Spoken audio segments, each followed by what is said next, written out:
C'était vraiment une star. Alors une star qui a eu une carrière courte, puisqu'il a été star pendant 15-20 ans. La spécificité des dessins, c'est qu'on peut les présenter 3-4 mois, une fois tous les 10 ans. Ce sont des objets très fragiles et donc on ne peut exposer que très peu de temps. Olivier Quincampoix, conservateur en chef et directeur des musées de Grasse. Jean-Honoré Fragonard, c'est le grand artiste de la ville de Grasse, il y est né. On ne présente pas que des œuvres de Jean-Honoré, on présente des œuvres de sa femme, qui était peintre miniaturiste, de son fils, qui était un peintre et un grand artiste, et de Marguerite Gérard, qui était sa belle-sœur, qui sont tous sont nés à Grasse. Fragonard, il est né à Grasse, mais il y est parti à l'âge de 5 ans.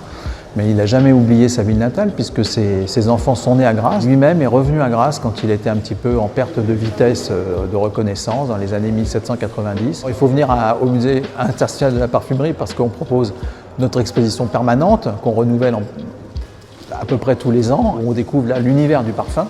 Et là, c'est quelque chose de tout à fait unique au monde. C'est un des rares musées du parfum au monde, voire le seul musée public. Et on va proposer tout un tas d'animations autour du parfum, donc évidemment des ateliers de parfum, de création de parfum, mais aussi des ateliers de dessin, puisqu'on profite de présenter des dessins pour proposer à nos visiteurs de découvrir le dessin et de dessiner eux-mêmes.